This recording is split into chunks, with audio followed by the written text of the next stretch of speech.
I still remember the exact moment I realized I'd been marked. It was a Thursday morning in late September, and I was standing in my kitchen, the same kitchen where I'd made breakfast for 37 years, when my phone rang with a number I didn't recognize. The voice on the other end was smooth, professional, almost fatherly. He said his name was Michael Patterson from the Federal Pension Protection Agency. He knew my full name. He knew I'd retired from teaching 3 years ago. He even knew the approximate amount of my pension. "Mrs. Hartley," he said, "I'm calling because there's been suspicious activity on your retirement account. We need to verify your identity immediately to prevent unauthorized withdrawals." My heart dropped into my stomach. You see, I'd spent 42 years teaching 7th grade English in a small town outside Pittsburgh. 42 years of spelling tests, parent-teacher conferences, and watching children grow into young adults. My pension wasn't just money, it was every early morning, every graded paper, every moment I chose my students over my own comfort. It was supposed to be my security, my dignity, in these years when Robert was gone and the house felt too big and too quiet. I stood there, gripping the phone, feeling my pulse in my temples. The man's voice continued, calm and urgent at once, explaining procedures and verification codes and temporary holds. He sounded so legitimate, so concerned, so trustworthy. And that's when something shifted inside me. Maybe it was the way he said unauthorized withdrawals with just a touch too much emphasis. Maybe it was the fact that my late husband Robert, who'd worked in banking for 30 years, had once told me, "Eleanor, no real financial institution will ever call you asking to verify your account over the phone. Never, remember that." Or maybe it was simpler than that. Maybe it was the fact that after 3 years of widowhood, 3 years of eating dinner alone and talking to Robert's photograph before bed, 3 years of being invisible to the world, suddenly someone was paying very close attention to me, and that someone wanted to take everything I had left. I took a slow breath. My hands stopped trembling. And I did something I hadn't done in a very long time. I decided to fight back. "Mr. Patterson," I said softly, "I appreciate your concern. But before we proceed, I need to verify your identity. Can you tell me what Robert and I named our first dog?" There was a pause, just a heartbeat of silence. But in that pause, I heard everything I needed to know. "Mrs. Hartley, I don't have access to personal." "His name was Fitzgerald," I continued, my voice steadier now. "After the writer, we got him the same year I started teaching. Robert always said we were building our life one chapter at a time." Another pause, this one longer. "Ma'am, I really need you to focus on the security issue at hand." "There is no security issue, is there, Mr. Patterson? If that's even your real name." I hung up before he could respond. My hands were shaking again, but this time it wasn't fear. It was something I hadn't felt in 3 years. Something that felt almost like being alive again. The phone rang again immediately. Same number. I didn't answer. It rang 17 more times that day. I counted each one, and with each ring, I felt a strange mixture of anger and clarity washing over me. These people, these con men, thought I was just another lonely widow, another easy target, another forgotten woman who'd be too frightened or confused to think straight. They had no idea who they were dealing with. That night, I sat at Robert's old desk in the study, the one he'd used to review mortgage applications and help our neighbors understand their financial statements. I opened my laptop, the one my daughter Sarah had taught me to use, and I started researching. Federal Pension Protection Agency, pension scams, elder fraud, phone spoofing. The rabbit hole went deeper than I'd imagined. By midnight, I'd discovered dozens of stories just like mine. Hundreds of people, mostly older, mostly alone, who'd lost their life savings to voices on the phone. To smooth talkers who knew exactly which fears to exploit, which vulnerabilities to target. I found forums where victims shared their stories, their shame, their devastation. I read about an 80-year-old veteran who'd lost everything, a retired nurse who'd had to move in with her children, a widower who'd taken his own life after the scammers had emptied his accounts, Sitting there in the blue light of the computer screen, in the house that suddenly felt less like a mausoleum and more like a war room, I made a decision. I was going to find these people. I was going to stop them.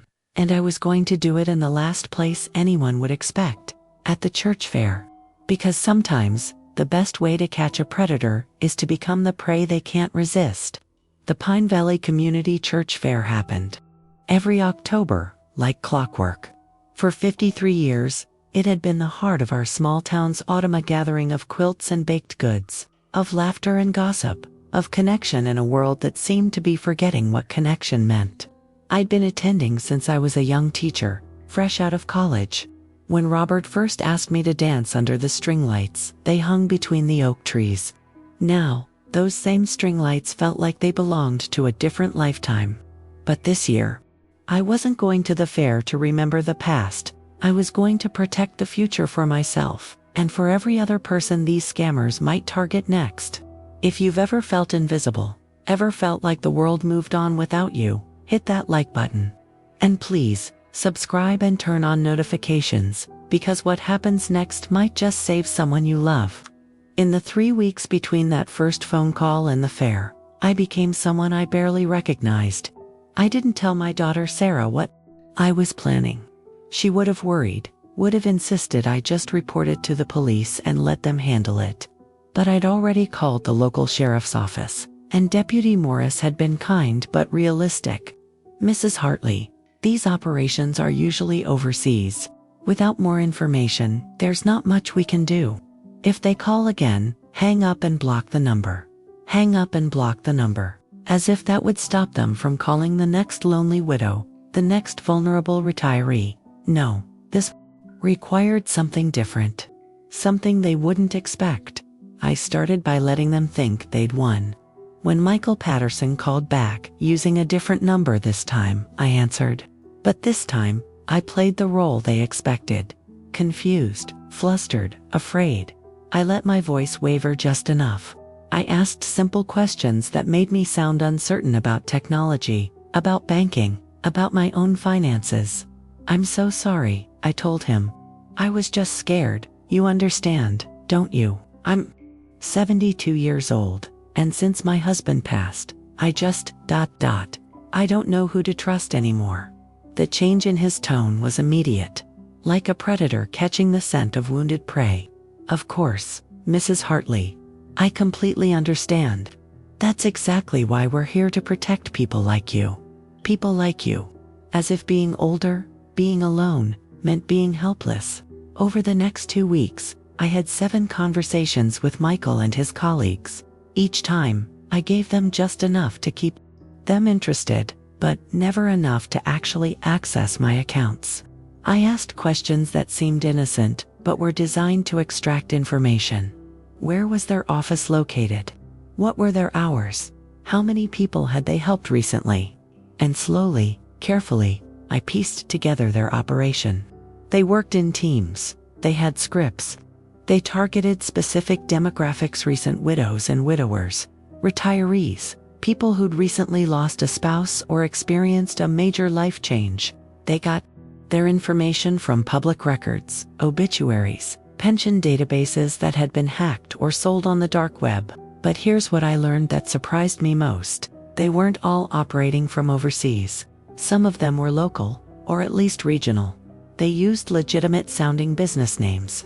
They sometimes showed up in person for the final verification step, usually in public places where victims felt safe, places like church fairs. During one call, Michael mentioned casually that his company sometimes had representatives at community events. "We like to meet our clients face to face when possible," he said. "Build that trust, you know." That's when I knew I had them. "Oh, how wonderful," I said, letting my voice brighten with what I hoped sounded like naive enthusiasm. "I'm actually helping organize our church fair next month. We have people from all over the county attend. Would you ever come to something like that?" The pause on the other end told me everything. "We might be able to arrange something," he said finally. "To better serve the community. Of course, of course." I spent the next week preparing. Not just planning, preparing in a way that would have made Robert proud. I reached out to the other volunteers at the church, especially the women in my book club, who'd known me for decades. Margaret, who'd lost her husband to cancer 2 years ago. Dorothy, whose children had moved across the country. Vivian, who'd been targeted by a different scam just last year and had been too ashamed to tell anyone until I shared my own story. We met at my house on a Wednesday evening. I made chamomile tea and brought out Robert's old notebooks, the ones where he'd documented every financial scam he'd encountered during his banking career. I spread out everything I'd learned over the past 3 weeks. They think we're invisible, I told them, looking at each face around my dining room table. They think we're too old, too confused, too isolated to fight back. But what if we used that against them? Margaret leaned forward, her eyes sharper than I'd seen them in months. What are you suggesting, Eleanor? I'm suggesting we set a trap. And I'm suggesting we do it together. The plan was simple, but it required perfect execution. At the church fair, we'd create a booth ostensibly for senior financial planning resources. We'd make it look legitimate, welcoming, safe, and then we'd wait to see who showed up interested in helping. Vulnerable seniors protect their money, but we needed one more element. We needed someone who could document everything, who could help us gather evidence that the police could actually use. That's where Thomas came in.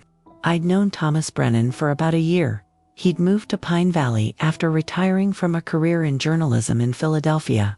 He came to the church fair committee meetings, always sat in the back, always had thoughtful suggestions. He'd lost his wife about 5 years ago, and there was something in his eyes that I recognized, that particular kind of loneliness that comes not from being alone, but from remembering what it was like not to be. I called him on a Thursday afternoon, my heart beating faster than I expected. Thomas, it's Eleanor Hartley. I hope I'm not disturbing you, but I have something rather unusual to ask, ... double quotes. There was warmth in his voice when he answered.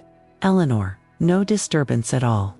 I was just reading the paper and realizing how much I miss actual reporting. What can I do for you? I told him everything. The calls, the research, the plan. I expected him to try to talk me out of it, to say it was too dangerous, too risky. Instead, he was quiet for a long moment. Then he said something that made my chest tighten in a way I hadn't felt since Robert died. Eleanor, that's one of the bravest things I've heard in a long time, and yes, I'll help you, but on one condition. What's that? After this is over, win or lose, you let me take you to dinner. Because anyone who fights like you deserves to be celebrated. And honestly, I've been wanting an excuse to ask you for months. I stood there in my kitchen, phone pressed to my ear, feeling something I thought had died with Robert. Hope, possibility, the strange, terrifying excitement of being seen. It's a deal, I whispered. The fair was 2 days away, and I had no idea if our plan would work, or if I was about to make the biggest mistake of my careful, quiet, increasingly lonely life. But for the first time in 3 years, I felt like I was living a story worth telling. The morning of the fair arrived with that peculiar October light that makes everything look like a watercolor painting. I woke up at 5:30, earlier than I needed to, but sleep had been impossible anyway. I'd spent most of the night rehearsing scenarios in my mind, playing out conversations, imagining what could go wrong. What if they didn't show up? What if they recognized the trap? What if I'd put my friends in danger for nothing? I made coffee in the pre-dawn darkness, standing at the kitchen window and watching the neighborhood slowly come to life. Mr. Chen across the street loading his truck for his produce stand. The Kowalski twins jogging past with their golden retriever. Normal people doing normal things, unaware that somewhere out there, voices on phones were targeting their parents, their grandparents, their futures. My phone buzzed. A text from Margaret, ready for battle. Wearing my church lady armor. Then Dorothy, Vivian's bringing her famous apple pie. We figure if we're setting a trap, it should at least smell good. And finally, Thomas, arriving early with equipment. Courage looks good on you, Eleanor. See you soon. I stared at that last message longer than I should have, feeling something flutter in my chest that had nothing to do with conmen or church fairs. The fairgrounds began to transform around 7 in the morning. The Methodist Church lot became a village of white tents and folding tables, of hand-painted signs and the sweet smell of funnel cakes mixing with autumn leaves. I'd been to 53 of these fairs, but this one felt different. Every sound seemed sharper. Every face in the growing crowd made me wonder. Our booth was positioned perfectly near the entrance, but not too obvious, between the quilting circles display and the youth group's bake sale. Thomas had arrived before dawn to set it up, and seeing it now made my breath catch. It looked exactly right. Not too professional, that would have seemed suspicious, but legitimate enough that someone scouting for vulnerable targets would pay attention. We had pamphlets about retirement planning, printed from templates we'd found online, a banner that read Golden Years Financial Wellness in friendly letters, and tucked discreetly around the booth, hidden in flower arrangements and behind stacks of brochures, were 3 small cameras Thomas had borrowed from a former colleague. They're motion activated, he explained quietly, as we arranged the display. And they'll capture both video and audio. If your friends show up, the ones on the phone will have evidence. He was wearing a navy sweater that made his gray eyes look almost blue. I noticed details I'd never let myself notice before: the way he moved with careful precision, the slight scar on his left hand, the way he looked at me like I was someone worth listening to. "You nervous?" he asked. "Terrified," I admitted. "But also, I don't know, alive." He smiled at that, a real smile that reached those gray-blue eyes.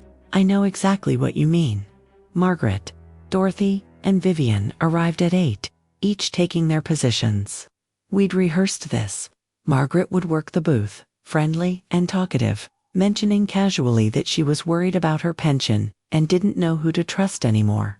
Dorothy and Vivian would circulate through the fair, listening, watching, playing the part of concerned seniors discussing their finances just loudly enough to be overheard. I would be the anchor, the primary target, the one they'd already been grooming for weeks. At 9, I made the call.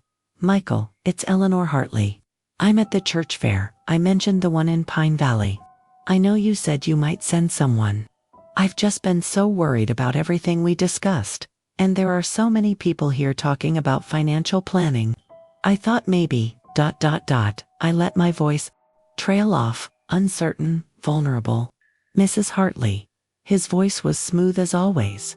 "How fortunate that you called. As it happens, we do have a representative in your area today. His name is David Chen. He's one of our senior advisors. I could have him stop by just to meet you, answer any questions, help you feel more secure about the process." David Chen. I wondered if that was even remotely close to his real name. "Oh, that would be wonderful," I said, injecting genuine relief into my voice. "We're right near the entrance, at the Golden Years booth. I'll be here all day." After I hung up, I looked at Thomas, who'd been listening through a small earbud connected to my phone. We'd set up the call to record automatically. "He's coming," I said. Thomas nodded slowly. "Then we wait." The next 3 hours were the longest of my life. The fair filled with people, families with children, teenagers from the high school volunteering, elderly couples walking arm in arm through the displays. I watched them all, trying to spot the predator among the prey. Was it the well-dressed man in the expensive suit, too formal for a church fair? The younger guy with the tablet, taking notes near our booth? The woman with the professional camera who kept circling back? Margaret engaged with dozens of people, her performance perfect. She'd mention her late husband's pension, express confusion about new banking regulations, wonder aloud if she should move her money somewhere safer. Each time, I'd watch to see who paid too much attention, who lingered too long. Thomas stayed mobile, pretending to photograph the fair for the church newsletter, but really documenting everyone who showed interest in our booth. Dorothy and Vivian played their parts beautifully, 2 worried friends discussing finances within earshot of anyone who might be listening. At noon, Vivian came back to the booth, her face pale. "Eleanor," she whispered, "there's a man. He's been following me for 20 minutes. Every time I mention money or pensions, he gets closer. He tried to start a conversation, asked if I was managing okay after I mentioned being widowed. My pulse quickened. What does he look like? Mid-40s, maybe Asian features, wearing a gray jacket and carrying a leather portfolio. He said his name was David. David Chen. I forced myself to breathe normally. Where is he now? Headed this way. He asked where I got the information I was discussing. I told him about our booth. Thomas materialized beside me, camera around his neck, every inch the amateur photographer. But his eyes were sharp, alert. Showtime, he murmured. And then I saw him. He was exactly what I should have expected: professional, non-threatening, with a warm smile and the kind of face that inspired trust. He carried a leather portfolio embossed with an official-looking seal. His clothes were nice but not expensive. Everything about him said helpful expert rather than con man. He approached our booth, slowly, studying the displays, then looked directly at me. "Excuse me," he said, his voice gentle. "Are you Eleanor Hartley?" Every instinct I'd developed over 72 years screamed danger, but I smiled back, playing the role I'd prepared for. "Yes, I am. You must be David. Michael said you might stop by." His smile widened. "I am. It's so nice to meet you in person. Michael speaks very highly of you." "I'll bet he does," I thought. Out loud, I said, "Would you like to sit down?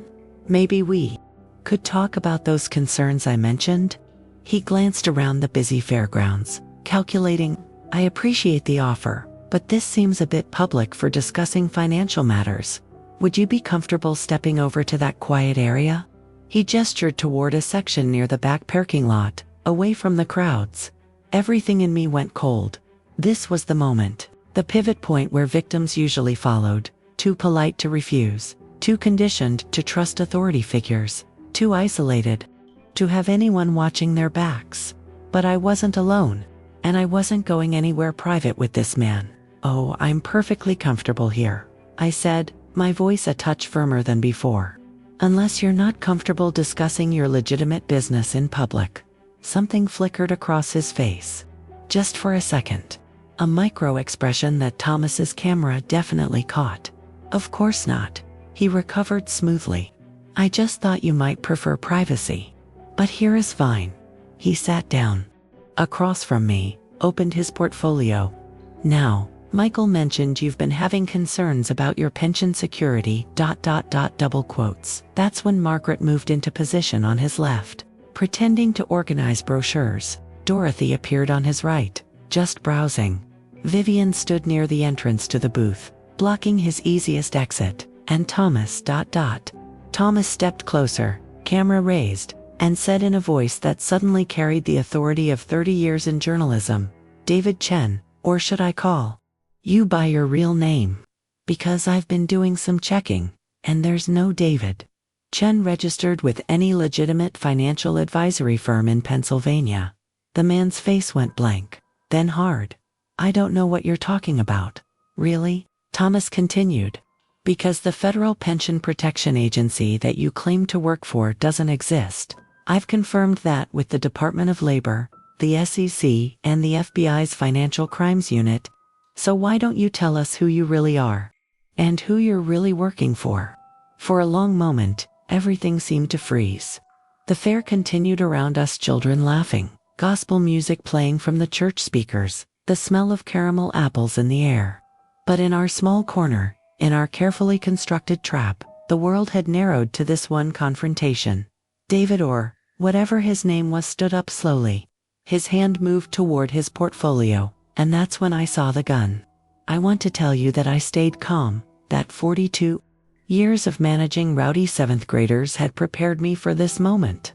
But the truth is, when I saw the outline of that gun through the fabric of his jacket, just a shape, a suggestion of metal, my entire body went numb.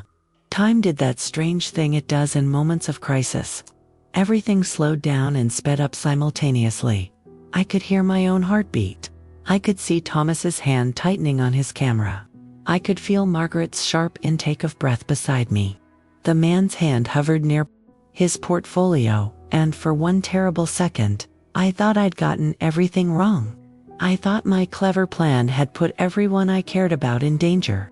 I thought about Sarah getting a call that her mother had been shot at a church fair trying to play detective. But then Deputy Morris stepped out from behind the bake sale booth, his hand resting casually on his service weapon. I wouldn't do that if I were you, son. I'd called Deputy Morris 3 days ago not to report the scam, but to invite him to be part of the solution. I know you said there wasn't much you could do, I'd told him, but what if I could get them to come to us? What if I could give you probable cause? He'd been skeptical at first, but Thomas had backed me up, using his journalistic credentials and contacts to show this was bigger than one attempted scam. And Morris, who'd grown up in Pine Valley and had watched his own grandmother lose her savings to con artists, had agreed to be there, undercover, waiting. Now he walked slowly toward our booth, his presence transforming everything. 2 more officers emerged from the crowd. They'd been dressed as fairgoers, blending in perfectly. David's hand dropped away from his portfolio. His professional mask cracked, showing something desperate underneath. I don't know what this is about, he said, but his voice had lost its smooth confidence. I'm a licensed financial advisor. This is a misunderstanding. Then you won't mind if we verify that, Morris said calmly. License and identification, please. What happened next unfolded like a scene from a movie I was watching rather than living. David reached for his wallet, pulled out a driver's license. Morris examined it, then nodded to one of the other officers, who began speaking quietly into a radio. Thomas had stepped back, still filming, capturing everything. Margaret's hand found mine under the table, squeezing tight. Around us, fairgoers had started to notice something was happening. A crowd was forming, curious, concerned. Mrs. Hartley, Morris said, turning to me. Is this the man who's been calling you? The one claiming to be from the Federal Pension Protection Agency. I looked at David, at his face, now pale and sweaty, at the portfolio that probably contained fake credentials, official-looking documents designed to steal life savings, at the man who'd targeted me because he thought I was too old, too alone, too vulnerable to fight back. I've never spoken to this man before in my life, I said clearly. I've only spoken to someone who calls himself Michael Patterson on the phone. But this man introduced himself as David Chen from the same fake organization. So either he's part of the same operation, or this is an extraordinary coincidence. The radio crackled. The officer listening spoke quietly to Maurice, who nodded slowly, his expression hardening. Well, Mr. Chuniff, that's your real name. It seems the identification you just showed me was reported stolen 3 months ago, and we're getting some very interesting hits when we run your actual fingerprints through the system. I watched David's face cycle through calculations. Fight or flight. Deny or confess. Double down or give up. He chose something I didn't expect. He looked directly at me, and for just a moment, the mask came completely off. What I saw underneath wasn't evil, it was something more complicated, something almost human. You really should have just given me the information, he said quietly. Would have been easier for everyone. Most people in your situation, they're just grateful someone's paying attention to them. The words hit harder than I expected, because there was truth in them. How many times over the past 3 years had I been so lonely that even a scam call felt like connection? How close had I come to being grateful for any voice that broke the silence? You're right, I said softly. Most people in my situation are lonely. They are vulnerable. They do want someone to pay attention to them. And you use that to weaponize human loneliness and grief and fear.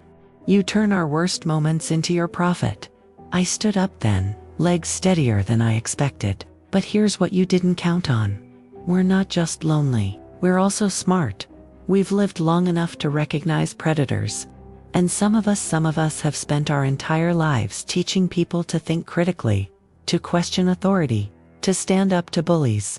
My voice had shifted into what my students used to call teacher mode. Firm, clear, brooking, no argument.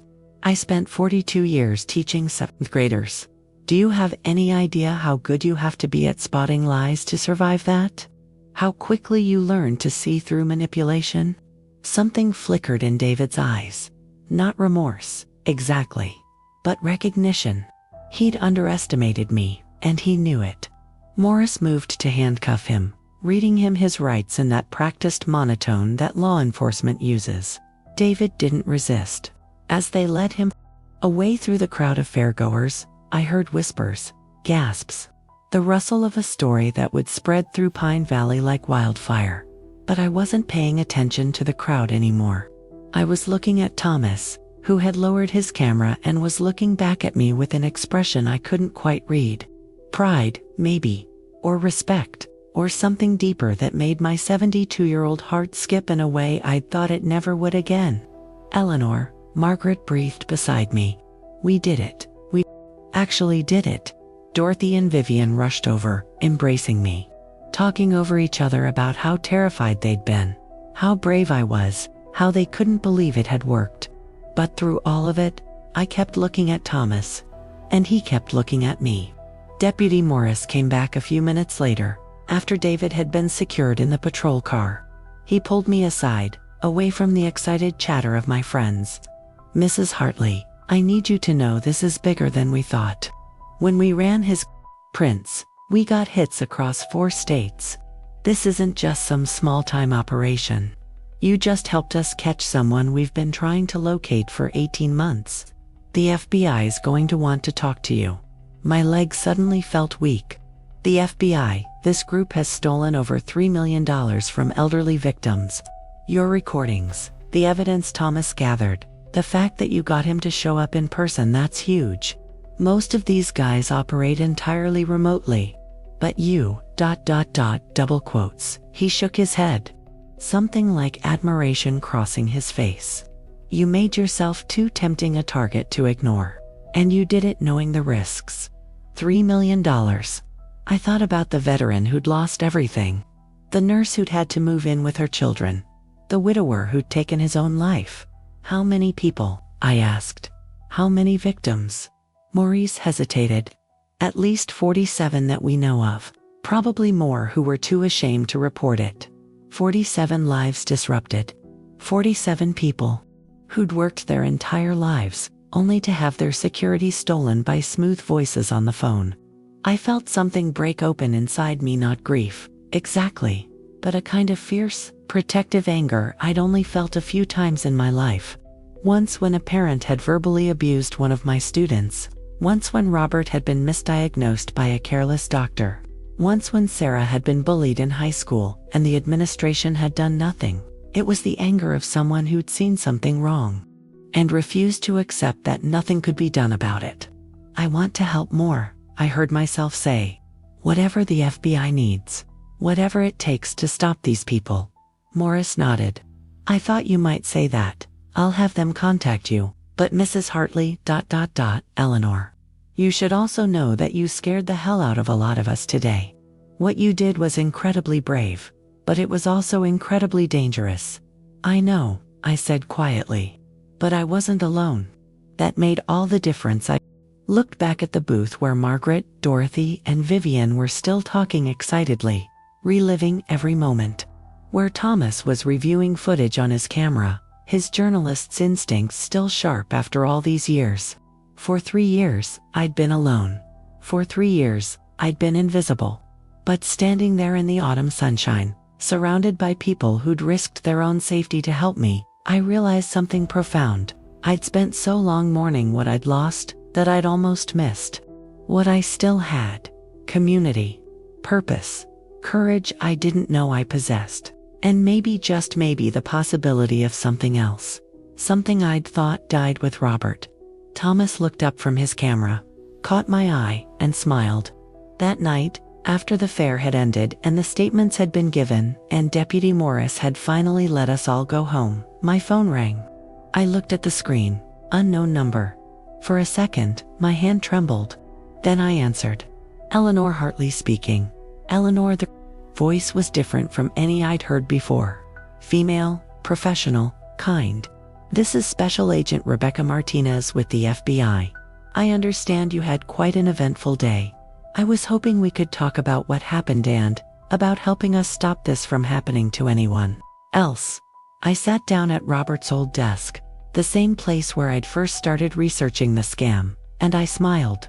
Agent Martinez, I said, I have a lot to tell you. The FBI agent arrived at my house on a Monday morning. Exactly 3 days after the fair, I'd spent those 3 days in a strange fog fielding phone calls from local reporters, reassuring Sarah that I was fine. Replaying the confrontation in my mind over and over until I could barely separate what had actually happened from what I'd imagined might happen. But mostly, I'd been thinking about the 47 victims, the ones whose names I didn't know, but whose stories I carried now like stones in my pockets.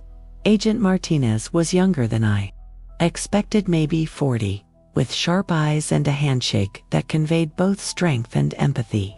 She sat in my living room, the same room where Robert and I had celebrated 39 Christmases, and she opened a laptop that looked far more sophisticated than mine.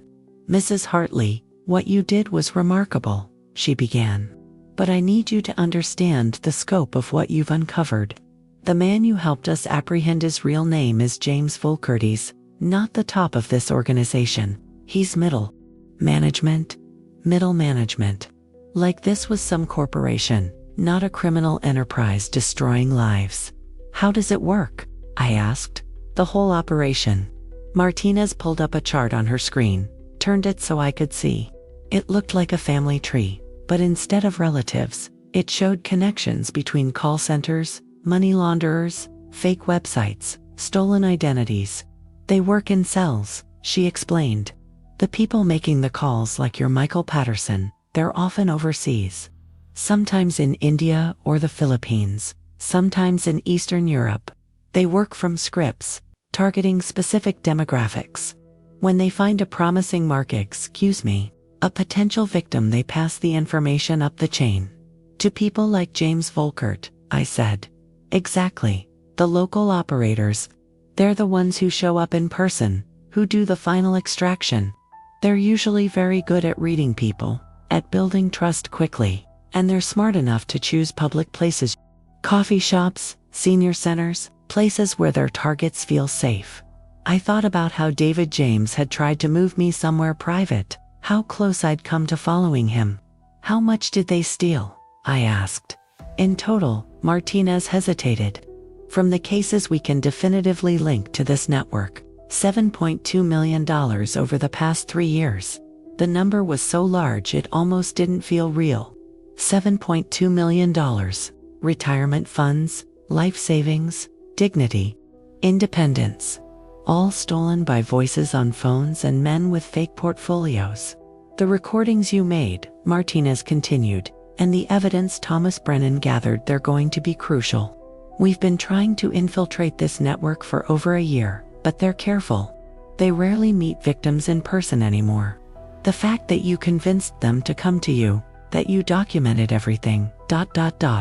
double quotes, she shook her head admiringly. You did something our undercover agents haven't been able to do, because I was a real target, I said quietly. They didn't see me as a threat. No, Martinez agreed. They saw you as an easy mark. A lonely widow. Someone who'd be grateful for attention. They had no idea who they were dealing with. We talked for 2 more hours. She showed me photographs of other suspects, asked if I recognized any voices. Walked me through the timeline of every interaction I'd had with Michael Patterson. She recorded everything, took notes, asked questions that revealed just how carefully she was building a case.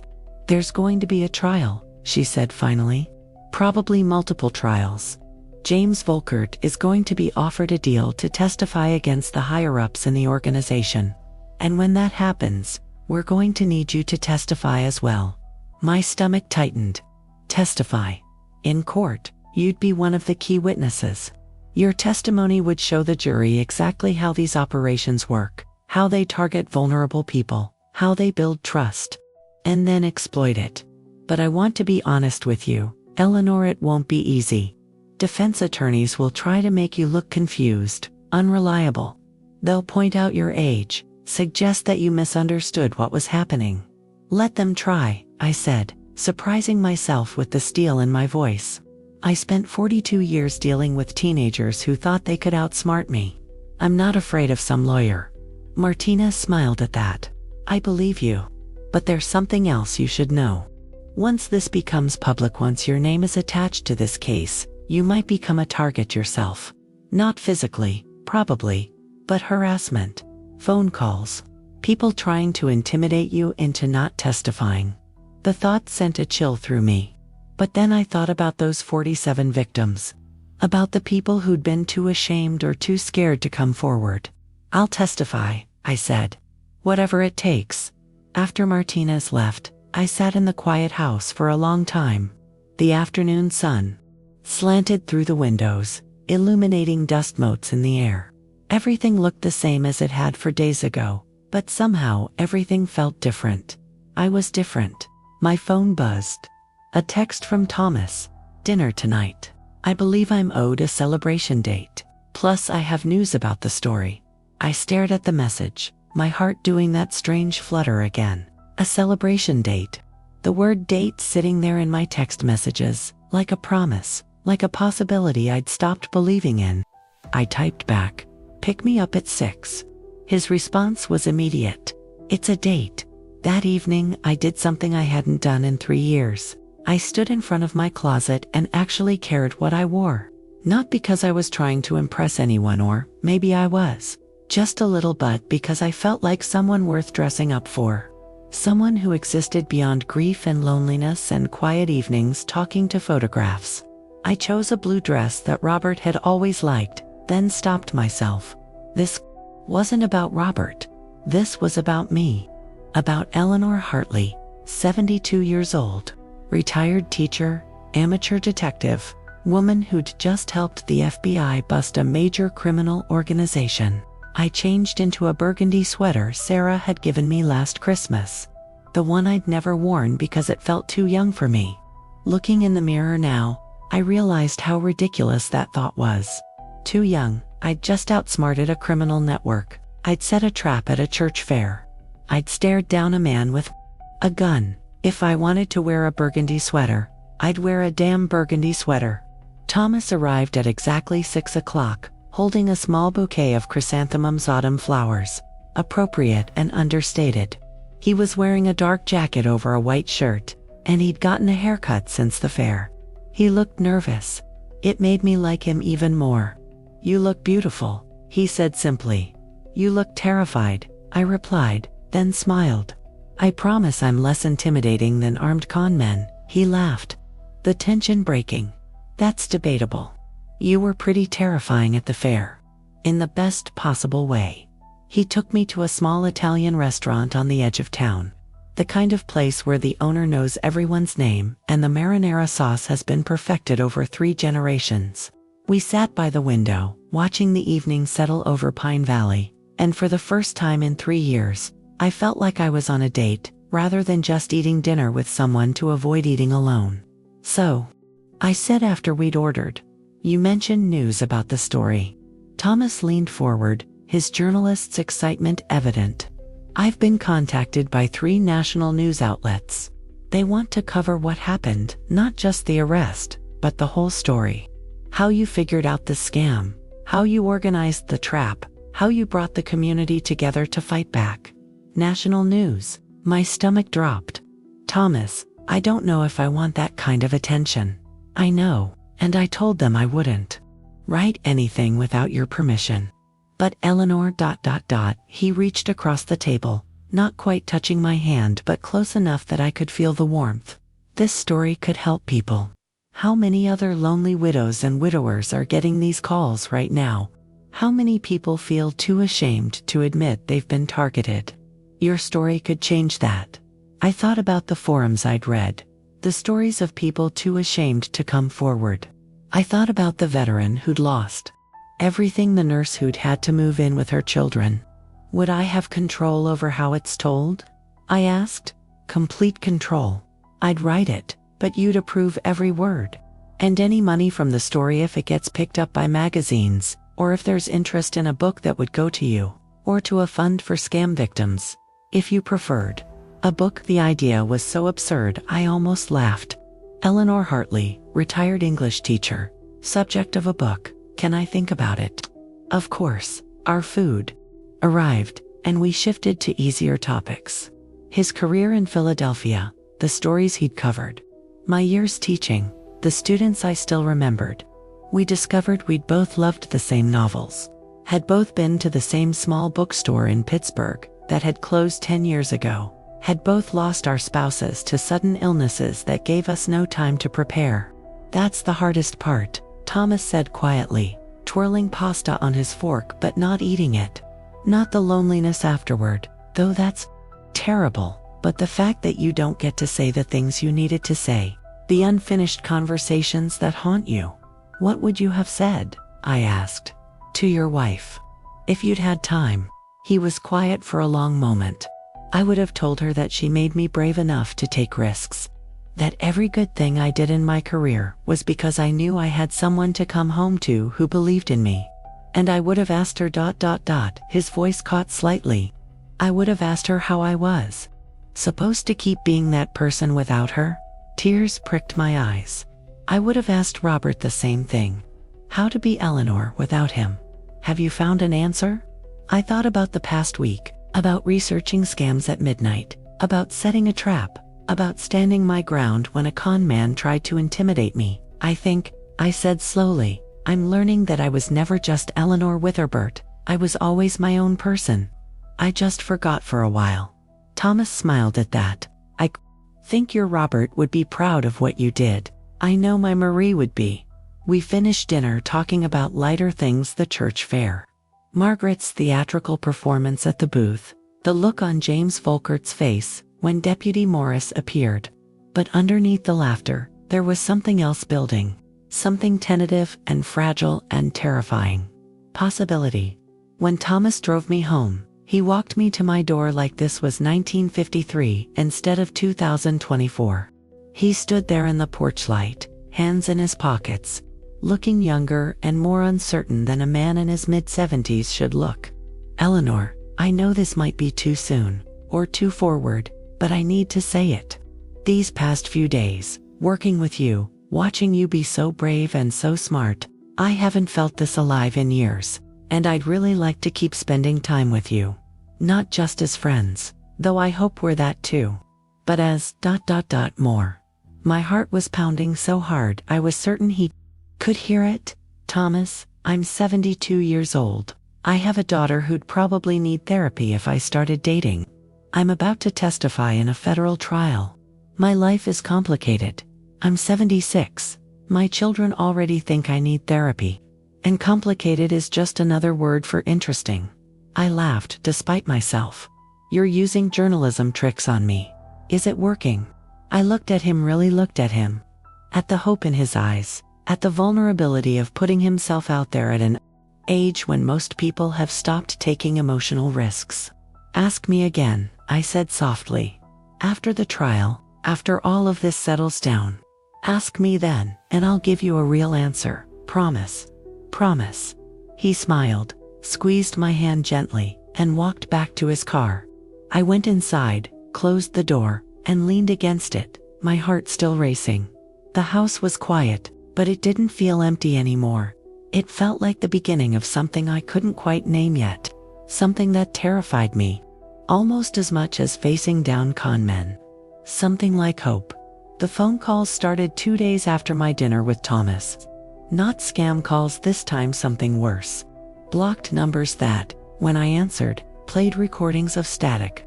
Text messages with no words, just strings of numbers. Emails to my old teaching account warning me to mind my own business and remember what happens to people who talk too much. I didn't tell Sarah at first. She was already worried enough, calling me 3 times a day to make sure I was okay, suggesting I install a security system, asking if maybe I should come stay with her in Boston for a while. But I told Thomas, we'd fallen into a pattern over those weeks: morning coffee at the diner on Maple Street, afternoon walks through the park where the leaves were turning crimson and gold, evening phone calls that stretched past midnight. We talked about everything and nothing.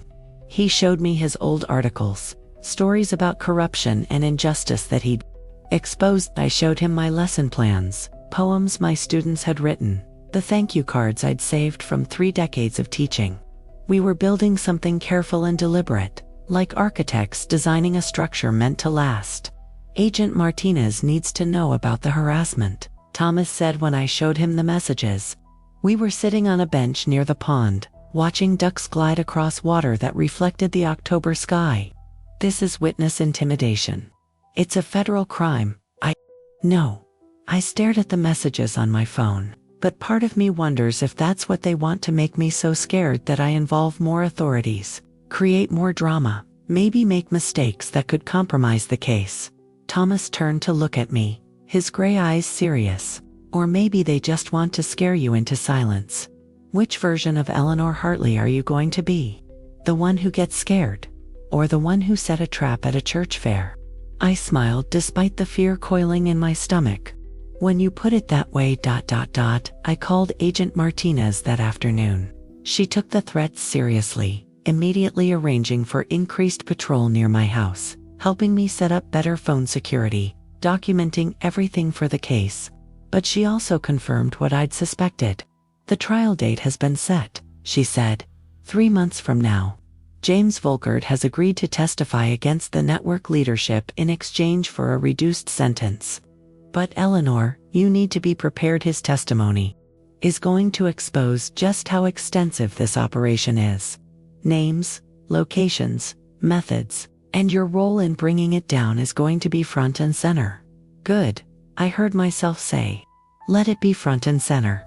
Let every person who thinks they can prey on lonely people see what happens when we fight back. After I hung up, I sat in Robert's study, my study now.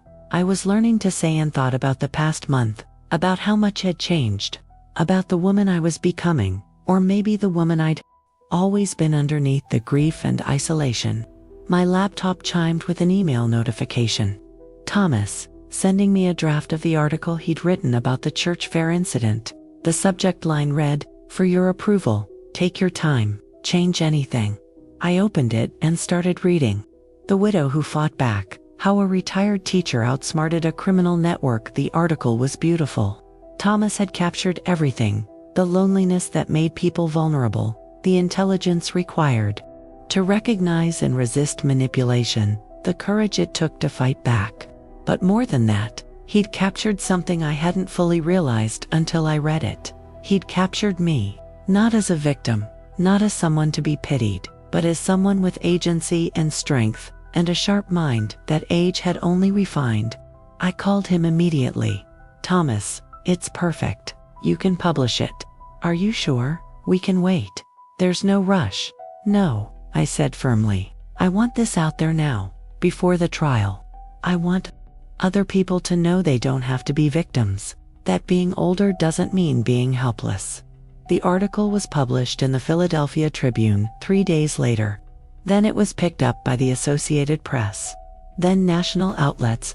Within a week, I'd received over 300 emails from people across the country, some sharing their own stories of being targeted.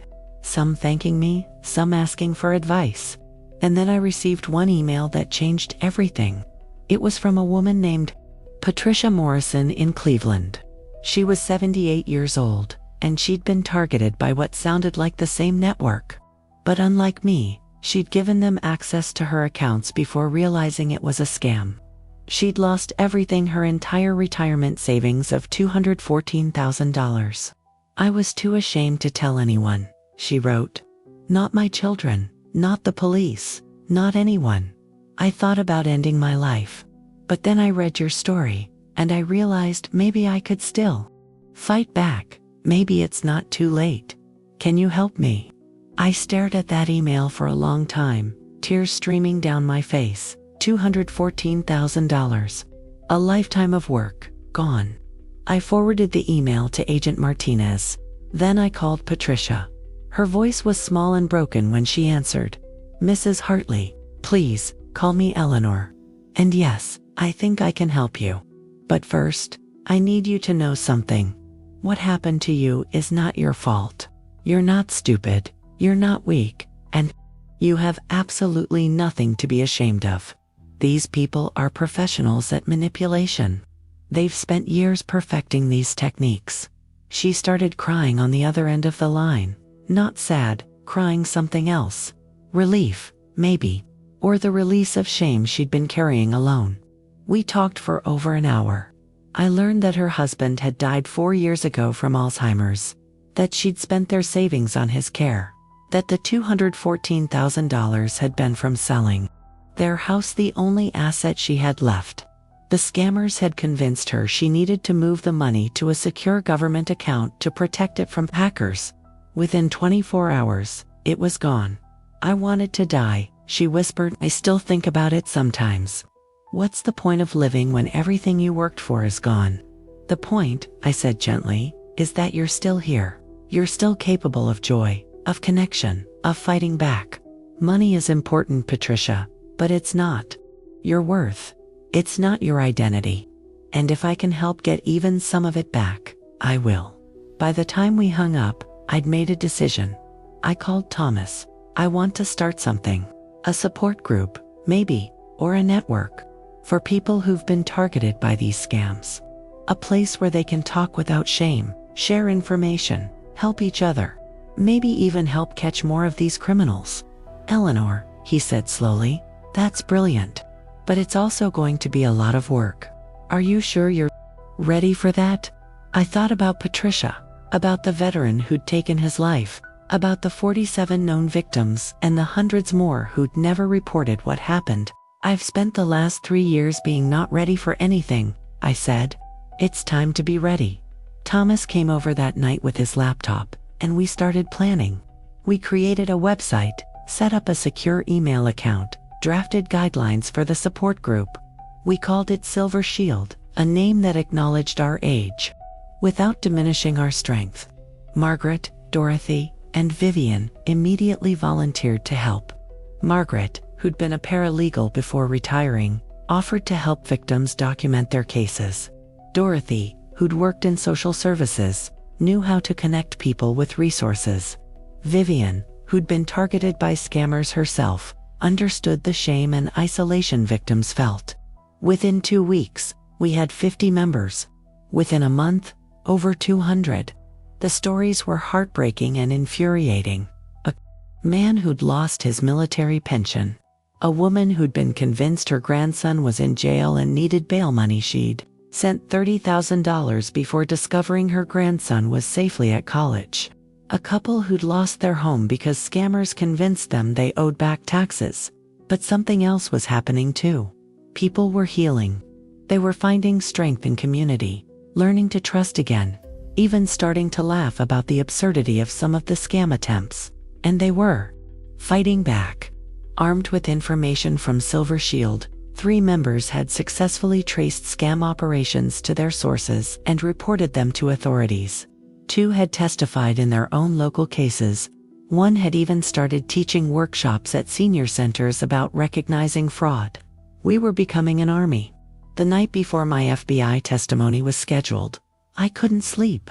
I kept rehearsing what I'd say, imagining hostile cross-examination, worrying I'd forget crucial details.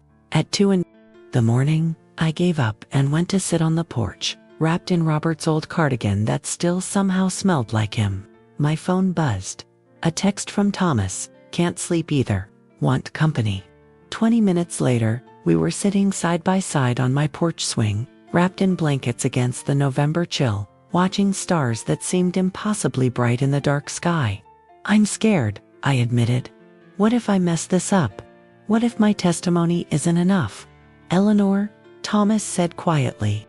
You've already done the hard part. You recognized the scam. You set the trap. You caught them. Tomorrow is just telling the truth, and you're very good at truth. How do you know? Because in all the time we've spent together, you've never once pretended to be anything other than exactly who you are. No games, no masks, just Eleanor, brilliant, brave, occasionally terrifying Eleanor. I laughed, despite my nerves. Occasionally, frequently, he amended, smiling. Then his expression turned. Serious? Can I ask you something? Of course. That night after our first dinner, You told me to ask you again after the trial. To ask about us being more than friends. I'm not asking yet, I promised I'd wait. But I need you to know something. Whatever you decide, whether you're ready for this or not, I'm not going anywhere. You've become essential to me. Do you understand? Essential. The word hung in the cold air between us, weighted with meaning. I turned to look at him, really look at him, at the man who'd believed in my crazy plan, who'd documented evidence at a church fair, who'd written my story with such care, who'd helped me build Silver Shield from nothing, who'd become the first person I wanted to talk to every morning and the last voice I wanted to hear every night. Thomas, I said softly, I don't think I can wait until after the trial to answer you. His breath caught. No, because the trial might take months, and I've already wasted 3 years being too scared to live. So here's my answer. Yes. Yes to dinner. Yes to whatever this is between us. Yes to being terrified and doing it anyway. He didn't kiss me, not yet. Instead, he took my hand, laced his fingers through mine, and squeezed gently. That's the best testimony I've ever heard, he whispered. We sat like that until dawn, watching the sky shift from black to gray to pink, to people who'd thought their stories were over, discovering they'd only reached a new chapter.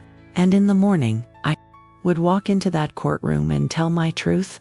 But for now, in this moment, I was exactly where I needed to be. The federal courthouse in Pittsburgh smelled like old wood and anxiety. I'd worn my navy suit, the one I'd bought for Robert's funeral, and never worn again, in sensible shoes that clicked against marble floors with a confidence I didn't quite feel. Agent Martinez walked beside me, her presence steady and reassuring, while Thomas waited in the gallery, unable to sit with me because he might be called as a witness to. The courtroom was smaller than I'd imagined from watching television dramas, more intimate, which meant everyone could see the slight tremor in my hands when I placed them on the witness stand Bible. James Volkert sat at the defense table in an orange jumpsuit, looking nothing like the smooth professional who'd approached me at the church fair. His attorney was a woman in her 50s with sharp eyes and an expression that suggested she'd heard every lie and seen every trick. The prosecutor, a man named Daniel Reeves, stood up first. His questions were gentle, methodical, building a timeline of every interaction I'd had with the scam network. I told them about Michael Patterson's first call, about the research I'd done, about setting the trap at the fair. And when Mr. Volkert approached you, Reeves asked, did he identify himself as working for the Federal Pension Protection Agency? He did, and you knew that agency didn't exist. I did. I verified it with multiple government sources. So why did you continue the conversation? I looked directly at the jury, 12 faces, ranging from 20s to 70s, some sympathetic, some skeptical, because I wanted to catch him. Because I knew if I could get him on camera, in person, claiming to represent a fake organization, it would be evidence that could stop him from doing this to someone else. The defense attorney, Ms. Chun, no relation to James's fake identity, I assumed stood for cross-examination.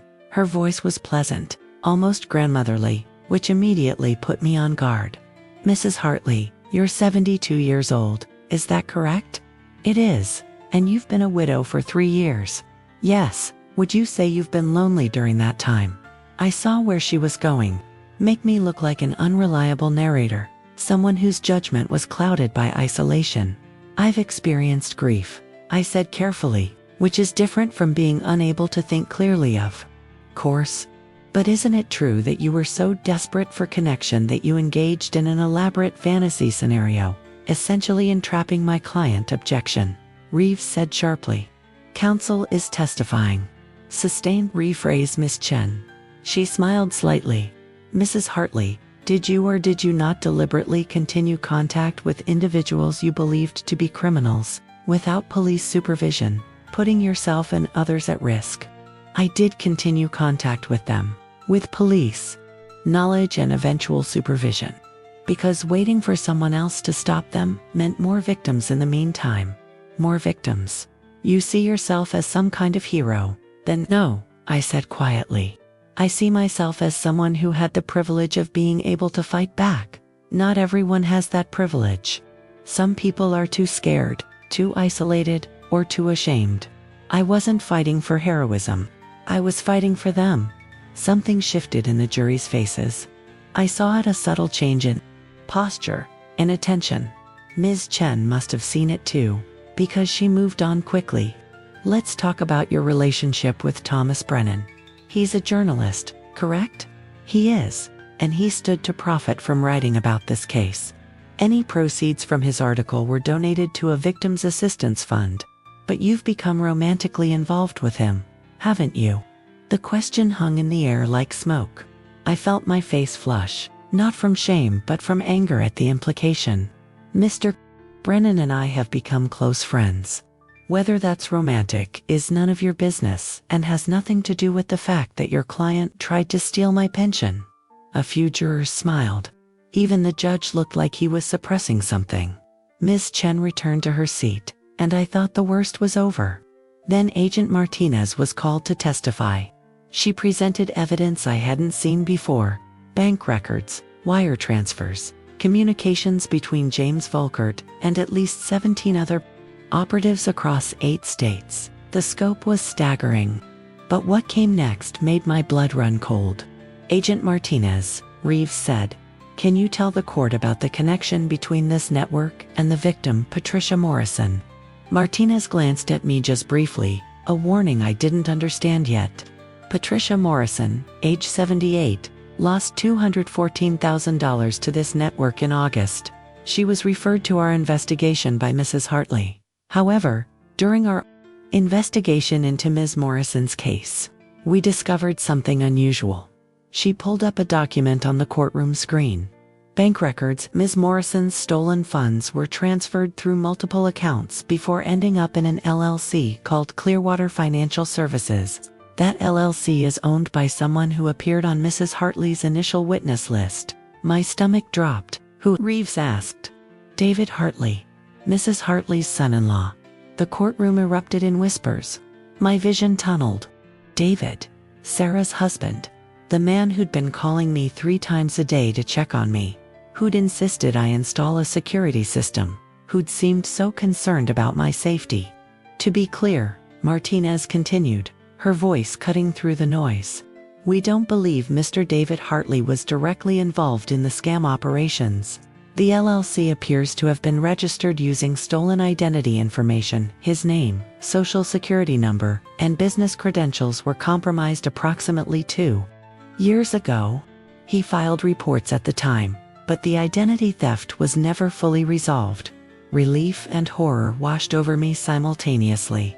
Not involved, but his identity had been used, which meant someone in this network had specifically targeted my family's information. Mrs. Hartley was not informed of this connection prior to today's testimony, Martinez added, looking directly at the judge, because we only confirmed it through financial records provided by Mr. Volkert as part of his cooperation agreement. We apologize for the shock. Shock, such a small word for what I was feeling. The judge called a recess. I stumbled out of the courtroom into Thomas's arms. He'd been watching from the gallery, had seen everything. Eleanor, they used my family, I whispered. They didn't just come after me randomly. They researched me. They knew about David's identity theft. They probably knew about Sarah, about where I lived, about Robert's death. This wasn't opportunistic. I was chosen. Agent Martinez appeared beside us. I'm sorry you found out this way. But yes, we believe you were specifically selected. The timing of Michael Patterson's first call just days after you posted in an online grief support group, that wasn't coincidence. I'd posted exactly once in that group, 3 months ago, on what would have been Robert's 75th birthday. Just a simple message about missing him, about the house feeling empty, and they'd seen it. They'd harvested that vulnerability like farmers harvesting wheat. How many others? I asked. How many people did they target from that same grief group? Martinez's silence was answer enough. We're still counting, she said finally. My phone buzzed. Sarah calling. She would have been notified about David's name appearing in testimony. She would be panicking, confused, probably already on her way here from Boston. But I didn't answer yet. Because I was staring at Agent Martinez, at Thomas, at the courthouse around me, and I was realizing something that made everything suddenly terribly clear. If they'd researched me that thoroughly, if they'd known about David's identity theft, if they'd been monitoring that grief support group, then they knew about Silver Shield. They knew about the 200 people we'd been helping, the names and stories and vulnerabilities we'd been collecting in one place, thinking we were building a support network when we might have been building a shopping list for predators. The website, I said, my voice barely audible. Thomas, the Silver Shield website. Tell me you secured it. Tell me it's protected. The look on his face told me everything I needed to know. Somewhere, someone was already inside our carefully constructed sanctuary, watching, waiting, selecting their next targets from the list of people we'd promised to protect. I didn't go back into the courtroom. Instead, I was sitting in a small conference room in the courthouse basement, watching Thomas's laptop screen while a cybersecurity expert named Kevin summoned Agent Martinez had summoned with a single phone call typed commands faster than I could follow. The breach happened 4 days ago, Kevin said, his fingers never stopping. They used a phishing email sent to one of your members. Someone clicked a link, entered their login credentials, and that gave them access to the entire database. For days, for 4 days, while I'd been rehearsing testimony and worrying about cross-examination, someone had been mining Silver Shield for victims. How many records did they access? Thomas asked. His face was pale, his usual calm completely shattered. All of them, names, addresses, phone numbers, email addresses, and worst of all, the detailed stories people shared about their previous scam experiences. It's a blueprint. They know exactly which tactics worked before, which vulnerabilities to exploit, which family members to impersonate. 217 people. That's how many members Silver Shield had. 217 people who'd trusted us, who'd shared their most painful, shameful experiences, thinking they were safe, and I'd failed them. Can we warn them? I asked. Send out some kind of alert. Already doing it, Martinez said, her phone pressed to her ear, as she coordinated with her team.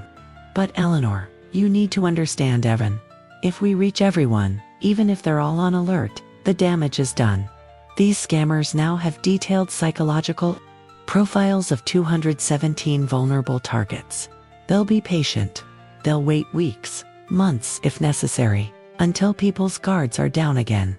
Sarah burst through the door at that moment, David right behind her. My daughter's face was streaked with tears, her usual composure completely demolished. Mom, what the hell is happening? They're saying David's involved. He's not, I said quickly, standing to embrace her. His identity was stolen. They used his information, but he didn't do anything wrong. David looked like he'd aged a decade since I'd last seen him at Thanksgiving. Mrs. Hartley, I'm so sorry. I reported that identity theft 2 years ago. I did everything the bank told me to do. I thought it was resolved. This isn't your fault, I said firmly. None of this is your fault. It's theirs. The people who steal and manipulate and destroy lives for profit. But even as I said it, a small voice in my head whispered, and whose fault is it that Silver Shield was vulnerable? Who created a database of victims without proper security? Thomas must have seen it in my face. Eleanor, don't. We were trying to help. We couldn't have known. We should have known. I interrupted. I spent weeks researching scam operations. I knew how sophisticated they were. And I still created a single point of failure that put everyone at risk. Kevin looked up from his laptop. Actually, you didn't. Everyone turned to stare at him. What do you mean? Martinez asked. I mean, the database was encrypted. Properly encrypted. Whoever set up your security protocols, he glanced at Thomas, actually did a decent job for a non-professional. The breach gave them access to email addresses and some surface information, but the detailed stories, the sensitive data, that was behind a secondary encryption layer that they didn't crack. The relief that washed over me was so intense I had to sit down. So they don't have everything. They have enough to be dangerous. Kevin cautioned, email addresses, names, general location data, but not the detailed vulnerability profiles. Those are safe. For now, Martinez added grimly. But Eleanor, this changes everything. This network isn't just targeting random seniors anymore. They're specifically going after people who've already been victimized, who've already shown themselves to be vulnerable. And they're doing it with increasing sophistication. She pulled out a folder, spread photographs across the table. Faces I didn't recognize at first, then did with a jolt of recognition. They were members of Silver Shield, people I'd spoken to on phone calls, exchanged emails with, promised to help. These 7 people have reported suspicious contact in the past 48 hours, Martinez said.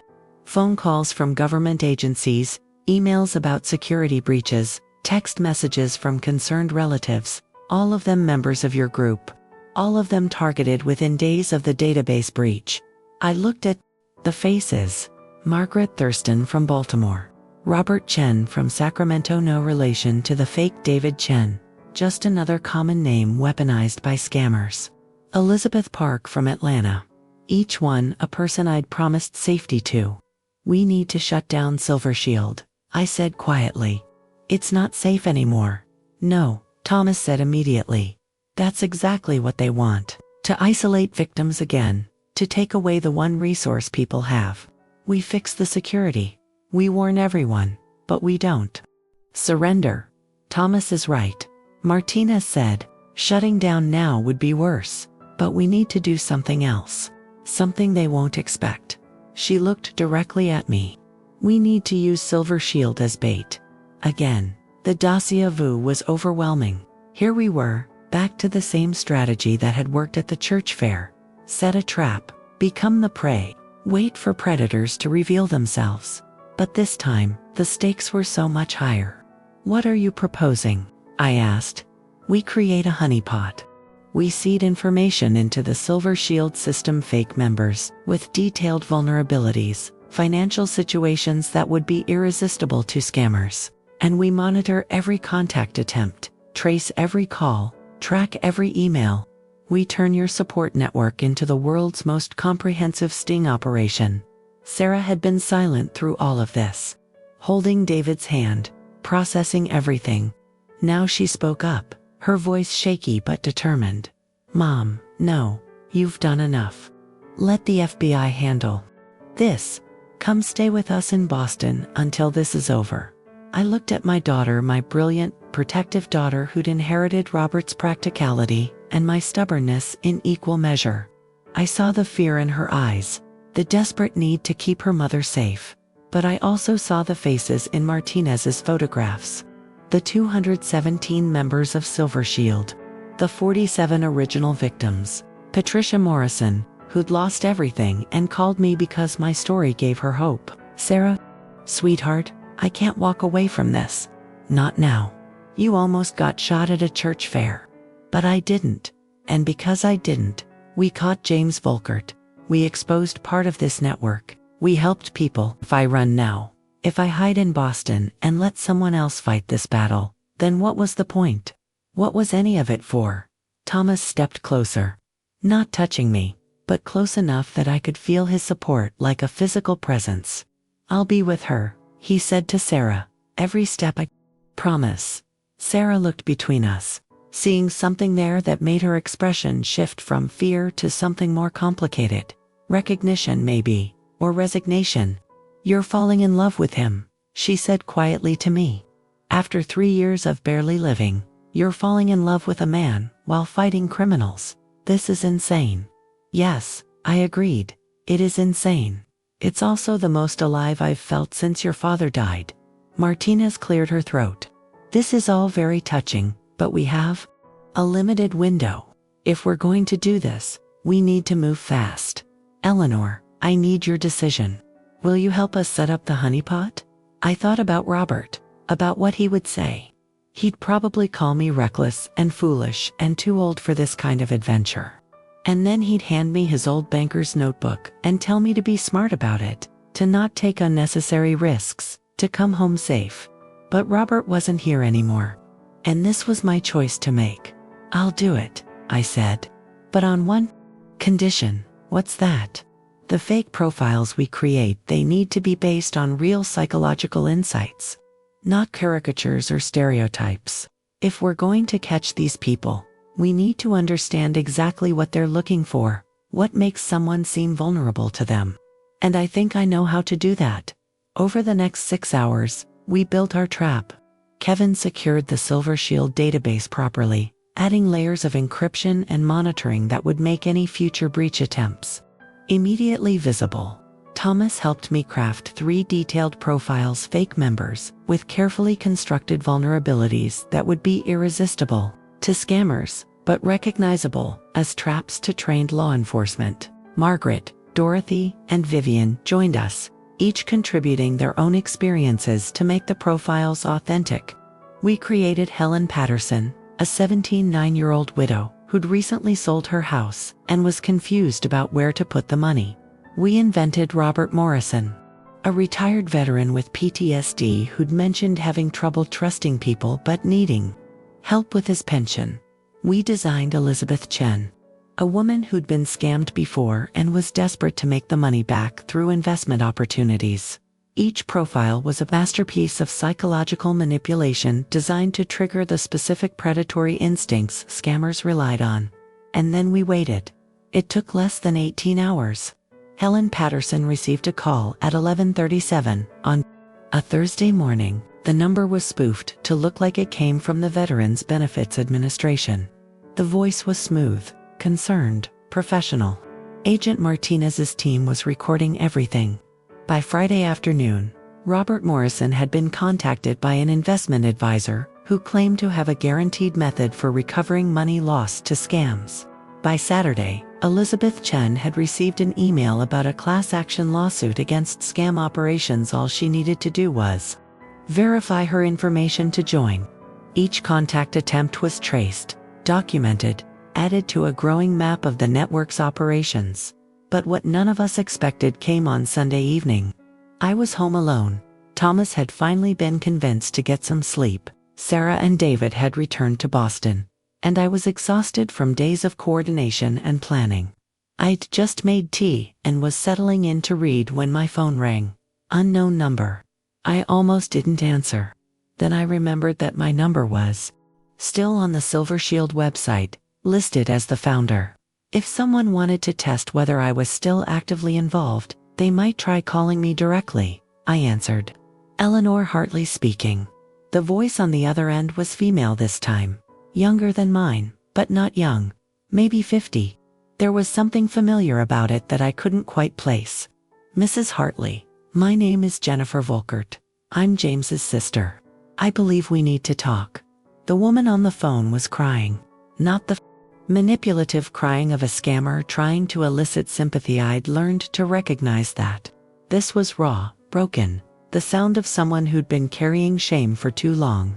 Please don't hang up, Jennifer Volkert said. I know you have no reason to trust me. I know my brother tried to steal from you. But I need you to understand he wasn't always like this. And I think I know how to stop the people who turned him into what he became. Every instinct screamed that this was another trap. A more sophisticated one, perhaps, playing on my tendency to see humanity in everyone.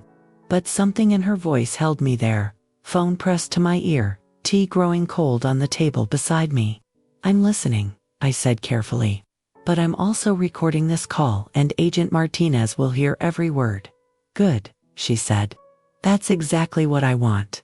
Mrs. Hartley, 5 years ago, my brother was a legitimate financial advisor. He had a small practice in Cleveland, helped people plan their retirements, filed taxes, nothing exciting but honest work. Then our mother got sick, early onset Alzheimer's.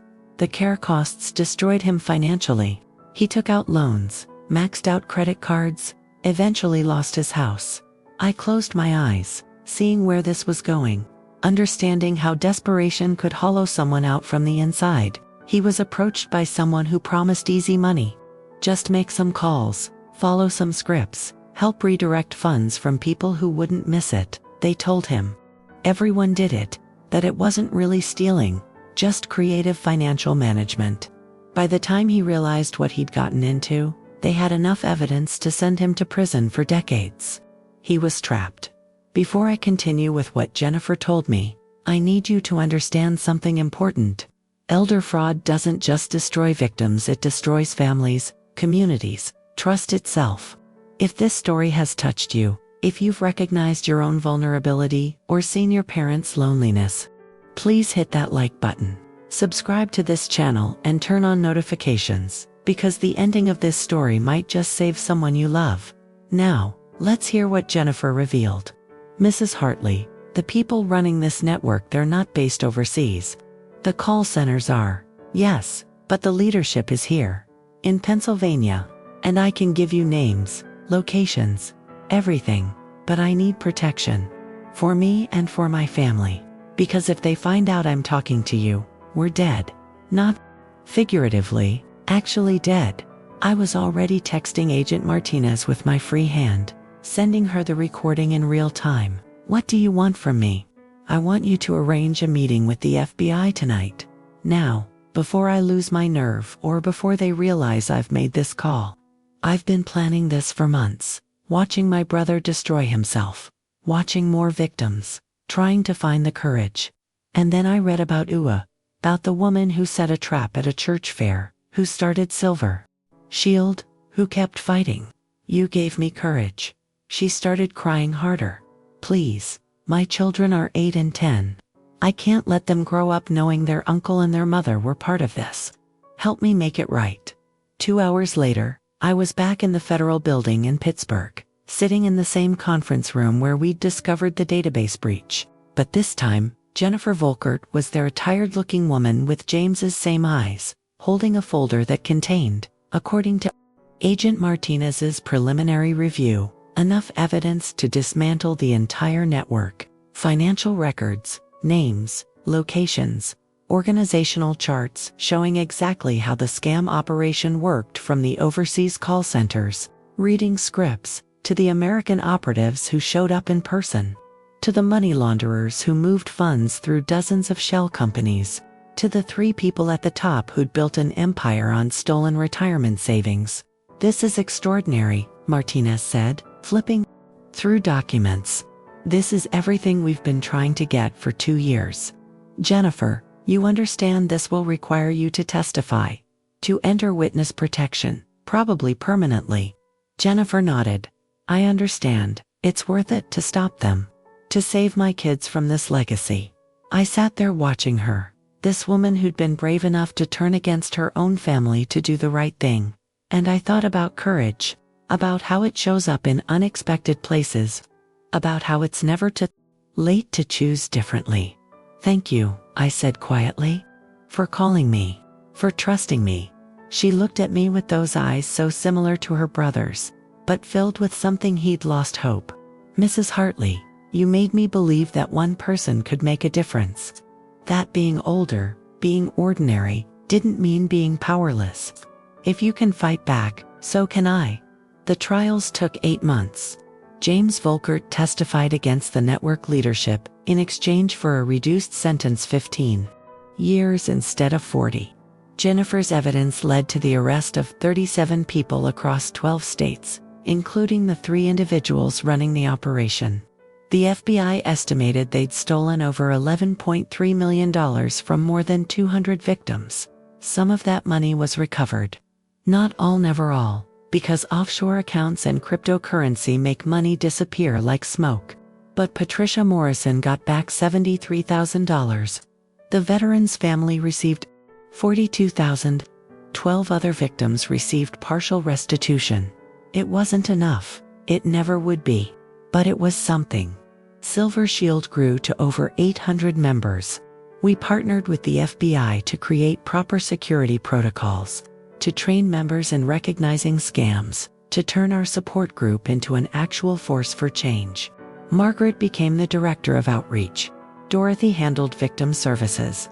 Vivian ran educational workshops, and me, I became the face of something I never expected, a movement of older Americans refusing to be victims, refusing to be invisible, refusing to go quietly into our golden years.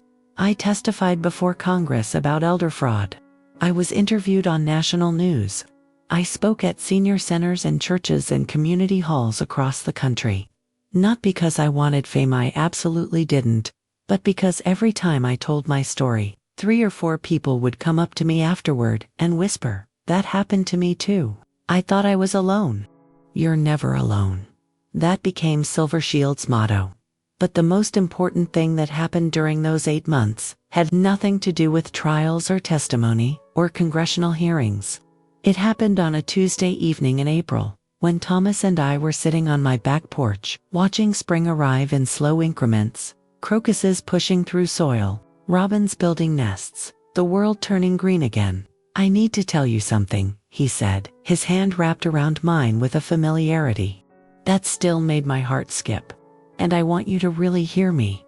I turned to look at him, concerned. "What's wrong?" "Nothing's wrong. That's the thing.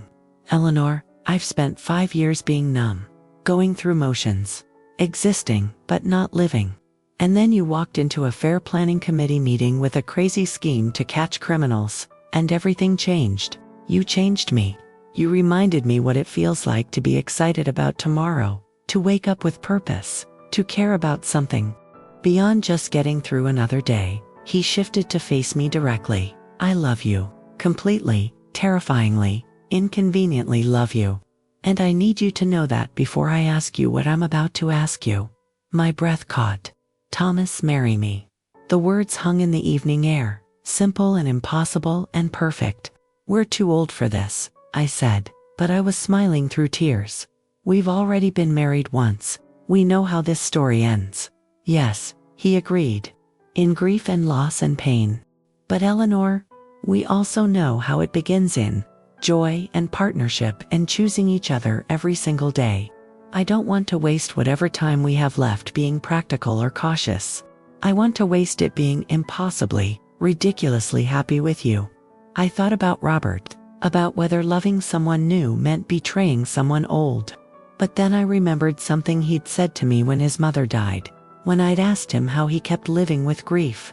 "Love doesn't replace love," he'd told me. "It builds on it. Every person we love teaches us how to love better, more deeply.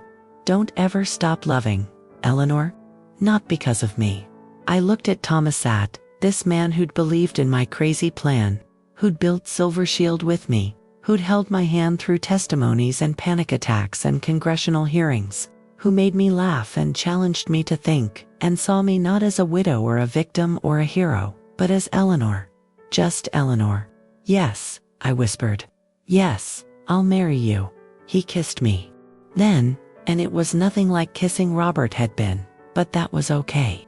It was a different kind of kiss for a different kind of love, one built, not on youthful passion but on hard-won wisdom. And the knowledge that time is precious and second chances are miracles. We were married 3 months later at Pine Valley Community Church, in the same space where we'd caught James Volkert. Margaret was my maid of honor.